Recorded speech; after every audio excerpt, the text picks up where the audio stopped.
Hi, everybody, and welcome to another edition of the Small Biz Chat podcast. I'm Melinda Emerson, Small Biz Lady, your host, and I'm regarded as America's #1 small business expert. And I have an amazing show in store for you all today. How many of you guys know out here that there are solo 7-figure businesses? Well, guess what? We're going to be talking with an expert today who's going to tell us how you might be able to build this kind of business for yourself as well. And then after you build that 7-figure business, I've got another expert here who's going to talk to us about how to have a successful exit. That's right, how to sell your business. And if you are looking for how to boost your sales in your business, I have a brand new author with me today who's going to talk about how your marketing has everything to do with your sales execution.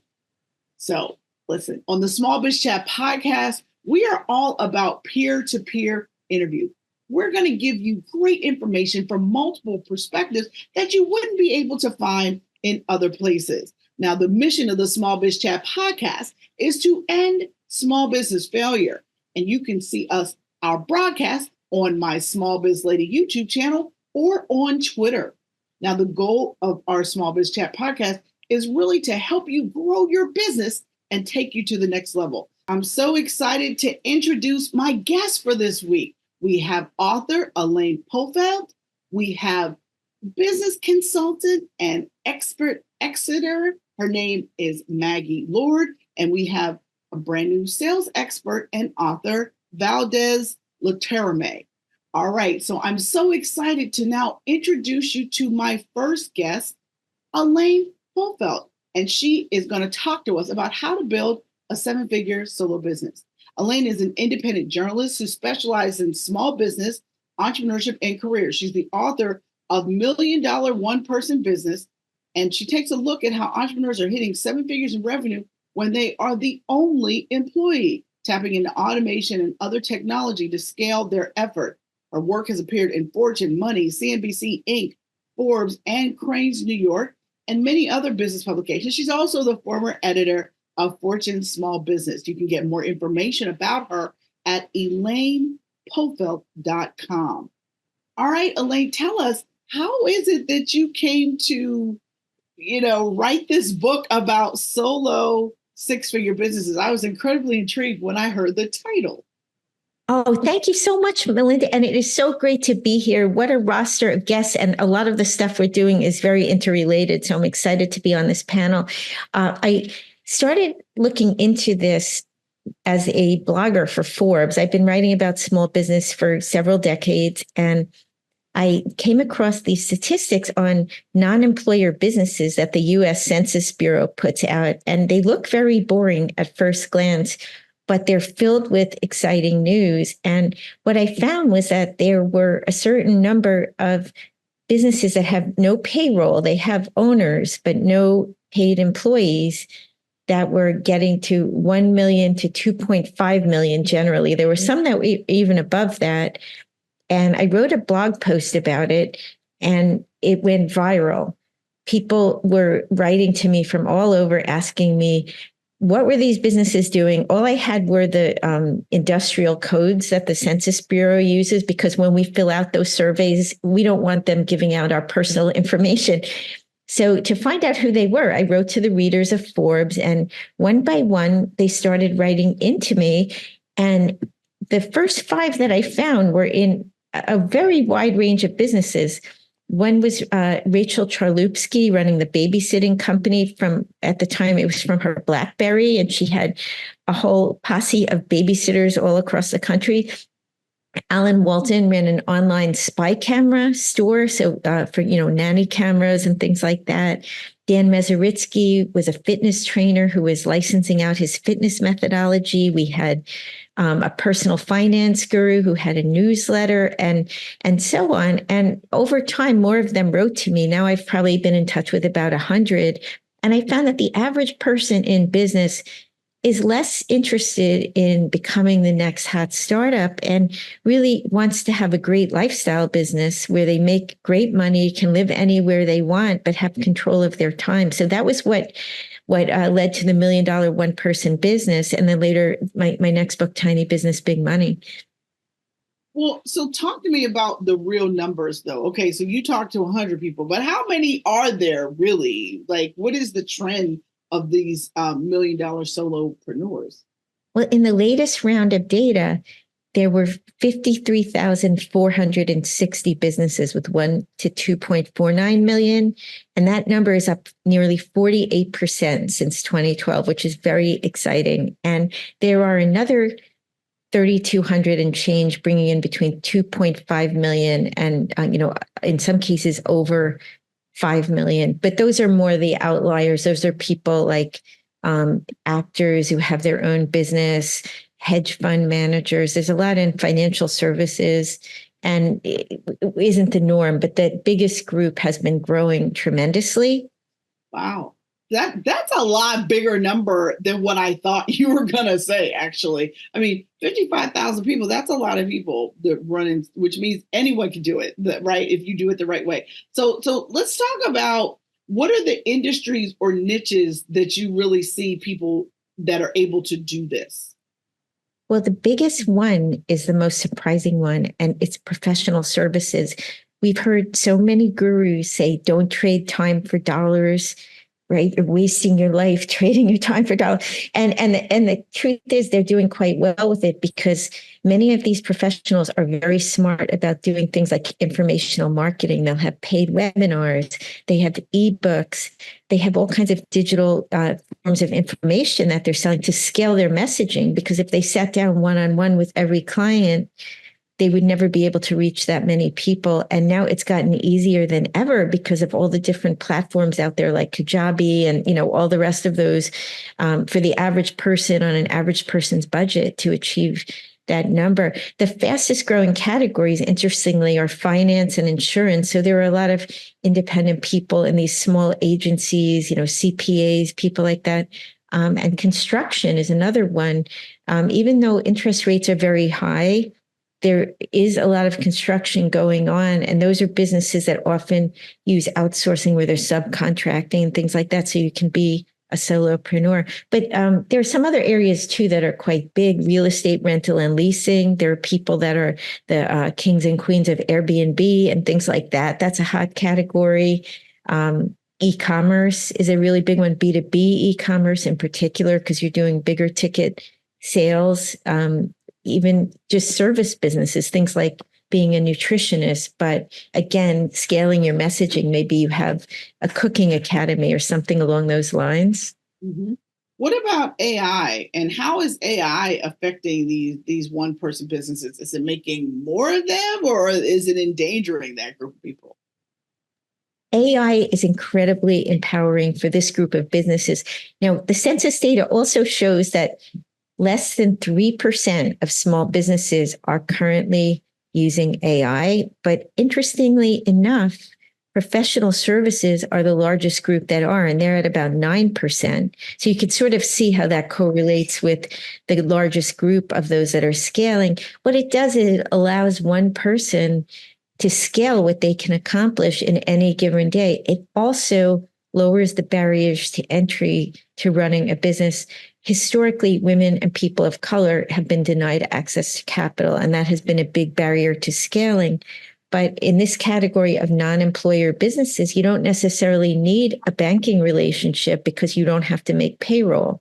So it's a great equalizer. And when you look at the numbers, women and people of color are creating one-person businesses at one of the fastest rates in the country. So I could see a big explosion of these businesses. And eventually, many of them do hire employees. AI is part of this because AI does things that you might need a person to do. And if you're starting out on a shoestring budget and you don't have access to capital, maybe you can use AI to jumpstart your social media until you can afford to hire a social media agency. And you still need the people somewhere. If anybody who's experimented with ChatGPT, you can't just put it up raw, but it allows you to save a lot of time or to maybe do things that you don't know how to do as well.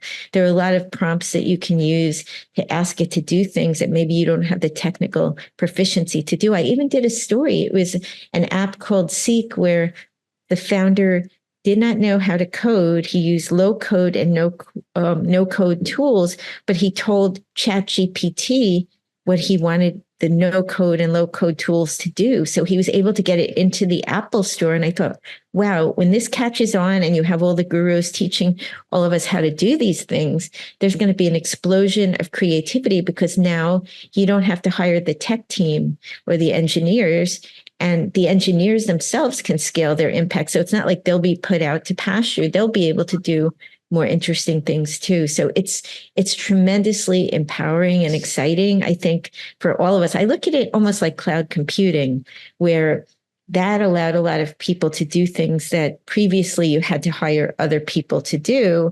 And it didn't eliminate jobs.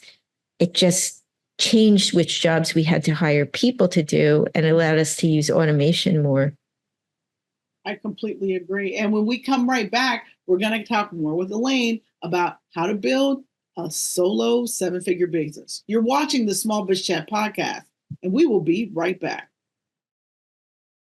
Hi, I'm Melinda Emerson, the Small Biz Lady, and I want to welcome you to SmallBizLadyAcademy.com, your go-to resource for women entrepreneurs. Whether you're just starting out or ready to grow, we've got everything you need to succeed. From expert interviews to live coaching sessions, our platform offers practical tools and strategies to help you build a profitable small business. Join our vibrant community of like-minded entrepreneurs today and take your business to new heights. Visit SmallBizLadyAcademy.com and start your journey. Hi, everybody. Welcome back to the Small Biz Chat podcast. I'm Melinda Emerson, Small Biz Lady, your host, and we're talking with Elaine Pofeldt, and she is talking to us about how to build a 7-figure solo business. All right, Elaine, I got to say, all of this sounds great. There's all these people making $1 million, but okay, what are the challenges for solo $1 million business owners? In a word, overwhelm.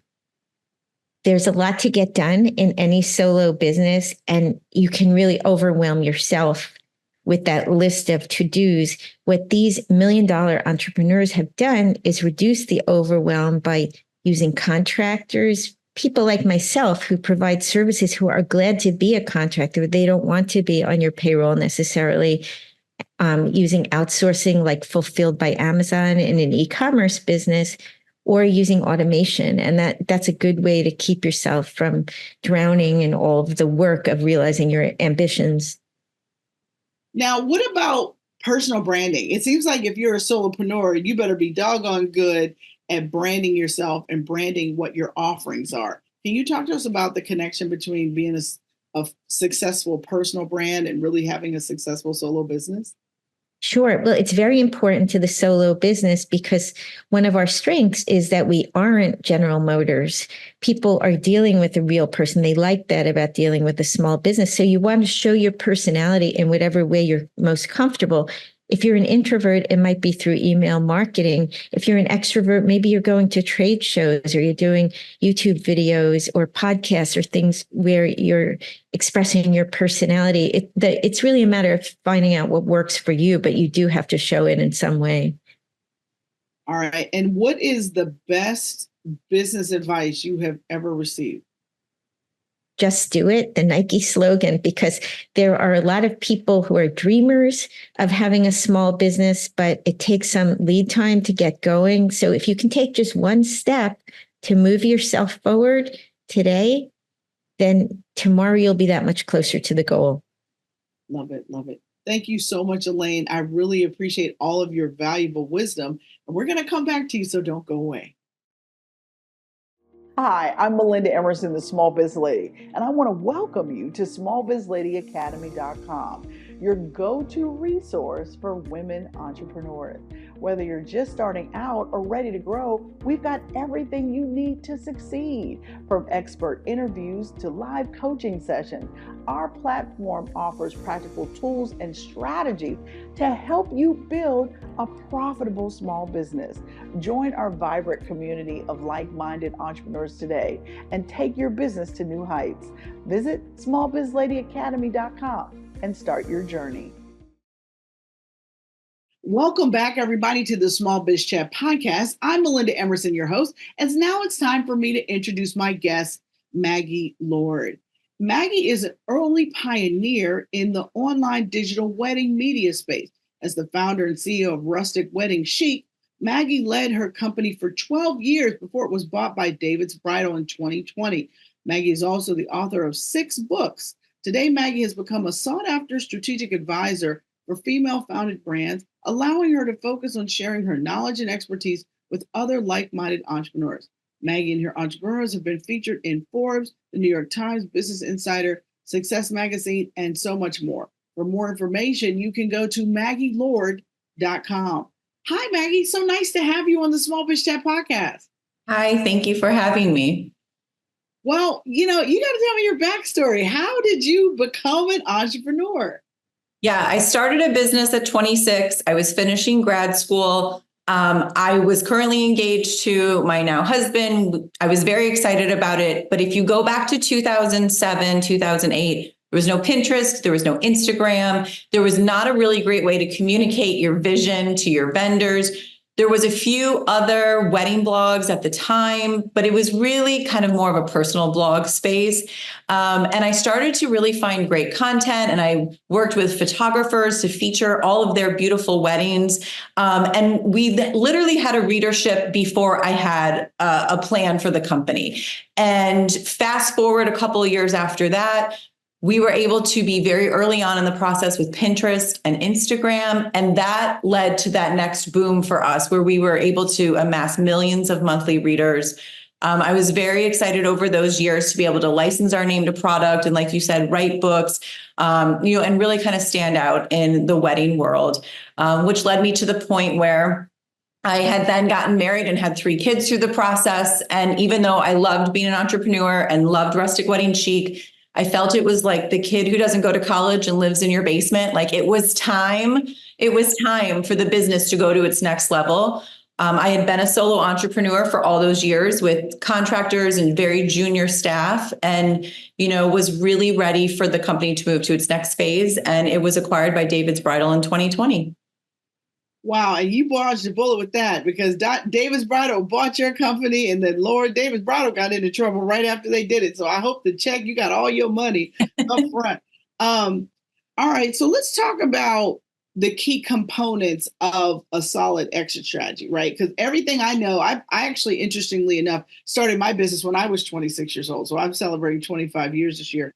So what I want to talk to you about is, how early do you have to kind of develop your strategy if one day you want to sell your business? Because I'm assuming it's not a 1 year, 2 year kind of thing, is it? No, a lot of the female founders and brands that I work with now, whether I'm consulting or doing business coaching or helping them with their exit plan, is we're really crafting something earlier on in their journey than they ever think. Because I always say what happens is when you get to the point of desperation, or you have to sell for financial reasons, or you've got burnout. And I always say a tired entrepreneur is not an attractive acquisition. So start your roadmap about a possible exit strategy or multiple exit strategies, right? Because if you're just building your business and if you're in go mode right now, you might not know where the company is going to lead you over the next few years. So you might have a couple of different exit strategies in your back pocket, but it's never too early to think about, while you're building it, who could potentially be interested in you one day. I think that is brilliant advice. So what stage of the business cycle do you suggest people start planning? Is it like 3 years in, 5 years in, after they kind of survive the 5-year itch thing? Like, when do you think it's the right time? Yeah, I think there's usually a sweet spot, and it's different for everybody, every business and every entrepreneur. But I will say that if you try to exit too early, it's usually not as successful. And if you try to exit, as like I said, when you've gotten to the point where you need to exit, you're not as attractive, and you usually don't get such a sweet deal out of it. So if you're kind of in those middle years of I'm not tired of this passion yet, I still have a lot of fuel, right? The company's doing well financially for whatever, sector you're in. And I wake up every day still feeling happy to go to work. Those are the years where you're the most attractive to a buyer. Because what they want to know is when they acquire your company, you may go with it to that next company. And they want to make sure you still have passion if you're leading the brand for them. You want to get to the point where you don't want to be in that space where I've counseled customers and clients like this, where they're actually have gotten to be so successful that the pool of buyers that can buy them now is so small. So it's better to be in that middle stage where you have a lot of interesting parties that could potentially acquire you, and you're kind of a standout among your competition. I love it. I love it. Now, what about the financial preparation side of it? It's like, okay, if I'm 5 to 7 years in, maybe it's time to start thinking about it. But what do I got to have in place financially in terms of paperwork for, to go through the due diligence process with a potential buyer? Yeah, that's what I was going to say. I learned a lot through my acquisition, and, because I was a solo entrepreneur and because I, really ran the company by myself, I didn't have like data rooms set up for people to view, right? Like we just weren't at that level of the company. So what you want to do is save yourself time and frustration so that when either someone comes to you and wants to look at an acquisition, you're not scrambling to find all those pieces that you need to provide for them. So if you go into due diligence, they're going to need to see the financials for the companies. They're going to want to look at the, past maybe 3 to 5 years of tax returns, right? Definitely, if you have an accountant or a CPA that you work with, make sure that they know that you're going to head into an acquisition phase, because that would allow them to pull what they need. But besides the financials, it's really important to have things like a company one sheet that highlights all your best features. It's something that you can easily circulate. It allows for you to share and brag about your social following or your customer base or whatever it is that really showcases why you stand out. Mm-hmm. And then on top of that, even if you're a small business, it's important to have some sort of brand Bible that, I used to say, since I led the company on my own, if I got hit by a bus, no one would even know how to update something in the company, right? So it's important to build some of those pieces and have that available. So when that attractive acquisition, partner comes to the table, you have what you need to get that conversation rolling quickly. Now, speaking of buyers, like how do you identify good people that might be a potential? Did you call David's Bridal's 800 number and talk to the president? I mean, like, how did you get to the point where you were able to kind of recognize who you should be looking at as a buyer? Yeah. Well, I think what happens with a lot of people I've spoken to is they look at someone who is either a direct competitor and they think, oh, they'll want to absorb us. And sometimes that happens.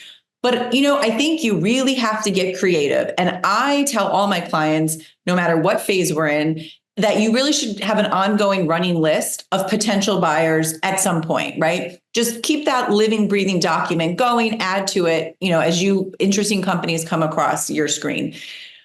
I actually did email the CEO of David's Bridal and talked about how Rustic Wedding Chic was going to go on the public market, but I had a handful of ideal partners that I wanted to talk to before. I had gone down the knot with a lot of other media companies that were interested in acquiring us.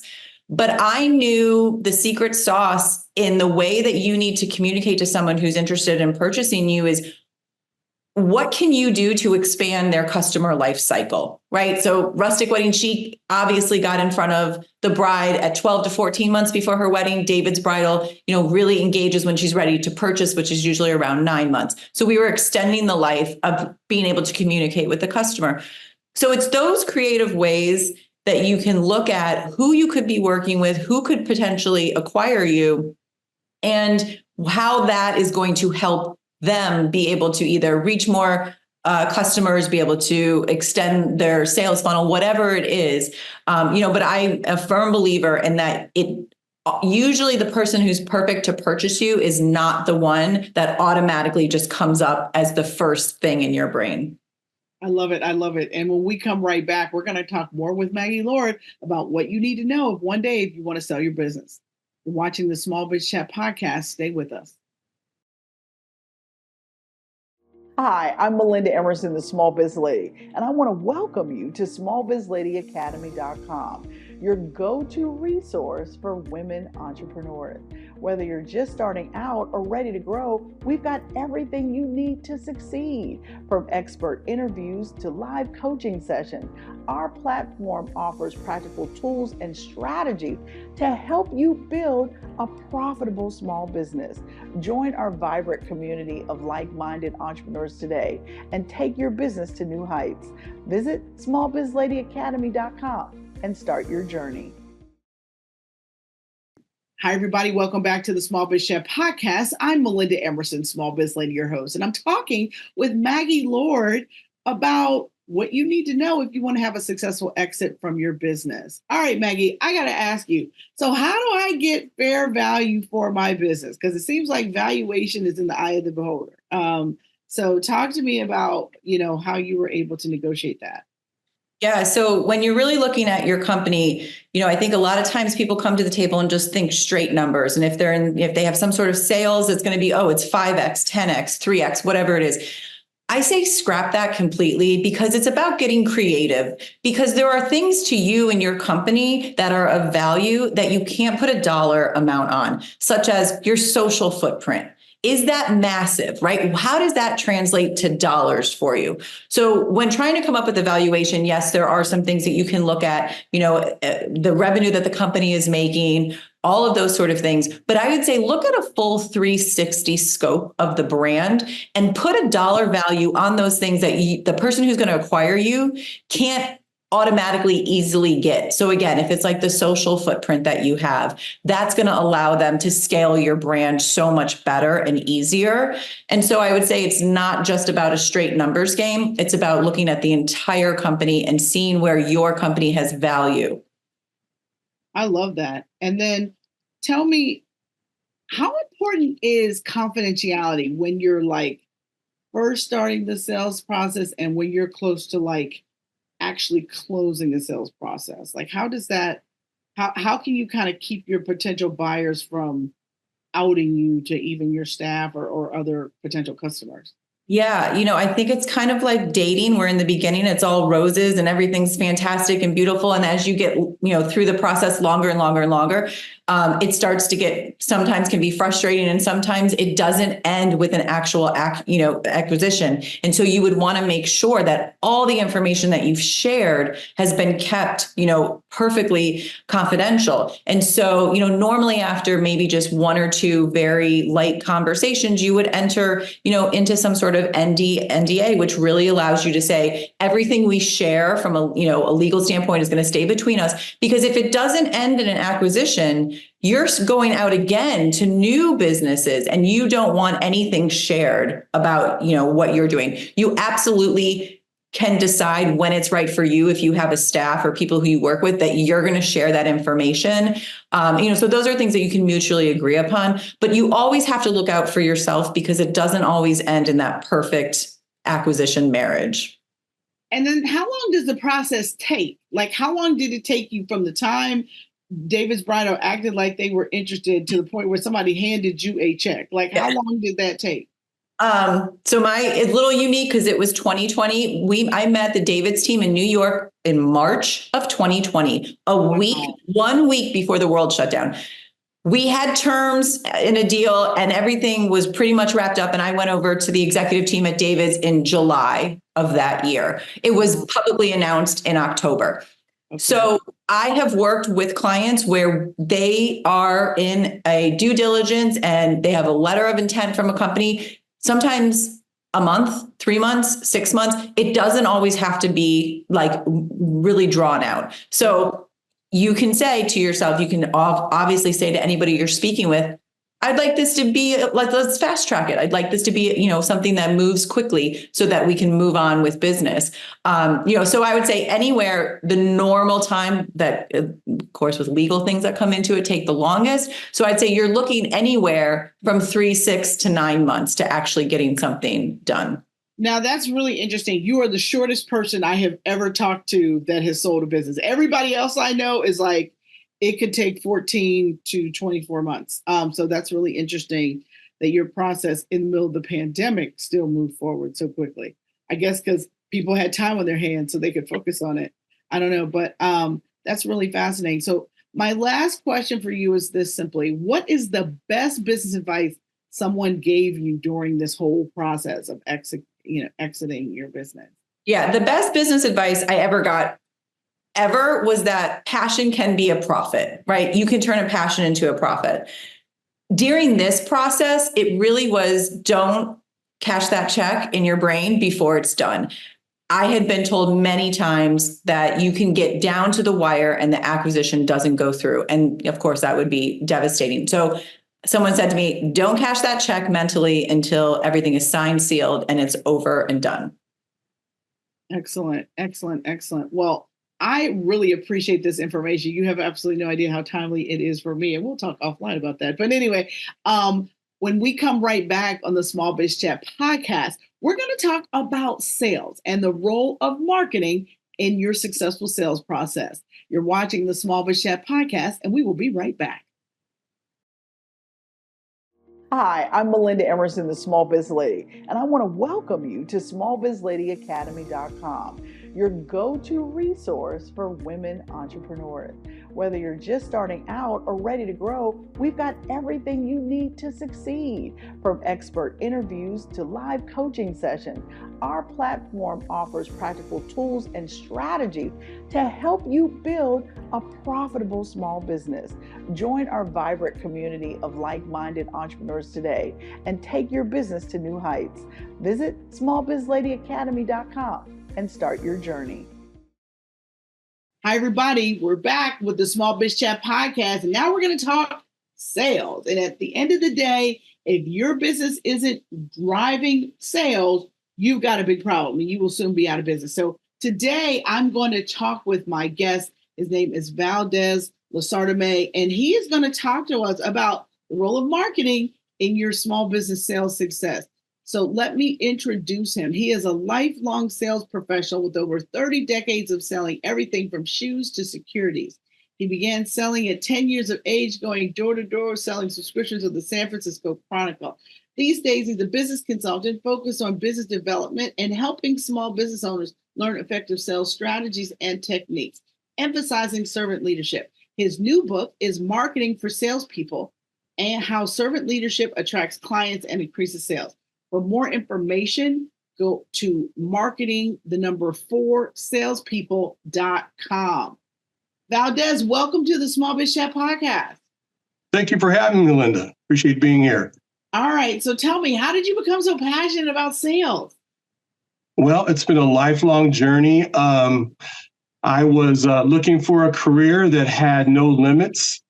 And oddly enough, I stumbled across a Black Collegiate magazine, and I read that if you want to avoid glass ceilings, sales is a good opportunity for you. So I gravitated towards sales. Love it. Love it. All right. So talk to us about what are the fundamental sales techniques that all salespeople really need? Like, what are the marketing techniques that all salespeople need? Well, when it comes to techniques, I tend to stick to strategies. And the biggest opportunity for salespeople is to build strong relationships. I like to call it real estate, compared to real estate, in that it's relationship capital, okay? And rather than talk about sales techniques, let's talk about relationship building. I can tell you that salespeople leave a lot of money on the table because they do not optimize all their relationships. In fact, there's a lot of data out there that suggests that when it comes to referrals, 80% of the customers who buy are willing to give referrals. However, only about 20% of salespeople actually ask for them. But if you talk to a salesperson about it, they'll tell you they get plenty of referrals, but that just isn't true. Interesting.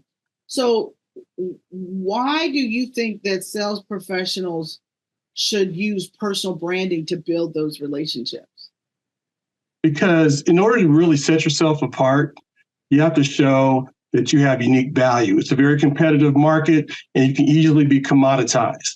But by specializing in working with specific types of clients in niches that are the most profitable and gearing up to present yourself as an expert to those clients, you expand new markets. Well, what is the best way to cultivate relationships as a small business owner? You told us earlier why it's important, Well, what are some of your key ways that you build relationships with strangers, essentially?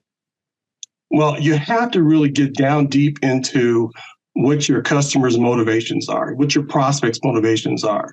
So put the sales part of it aside for a moment and really focus on making sure you understand your client's needs. Most people short circuit that and they talk about having difficulty closing sales. Well, it's not the closing of sales that's difficult.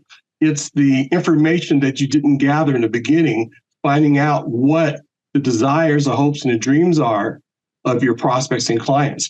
And it's not easy to do because a lot of your clients can't articulate really what they want. So your job as a fiduciary, and that's the position I take as fiduciary to my clients, is to really help your clients and prospects understand the value of what they want and then present it to them. So let's talk about that process. Okay, I presented something to them, and then they're like hemming and hawing. I don't get an immediate yes. Like, how can you handle objections in a sales process? Because that seems the number one thing that people who are not salespeople, the thing that they're most afraid of are having to deal with people's questions and objections. Can you talk about how you can kind of push through that? Absolutely. First of all, look at those as a request for more information. Part of your job as a fiduciary is to educate your clients. So when they ask a question or when they make an objection, see that as a question that you need to answer. So focus on educating at that point and really making sure that you have clear understanding about their needs and your opportunity. And then you're just really just bridging the gap between the two. Now, what are some of your favorite tools that you use in the sales process to sort of like streamline your engagement with people? It's going to be the interview. The interview is the most important.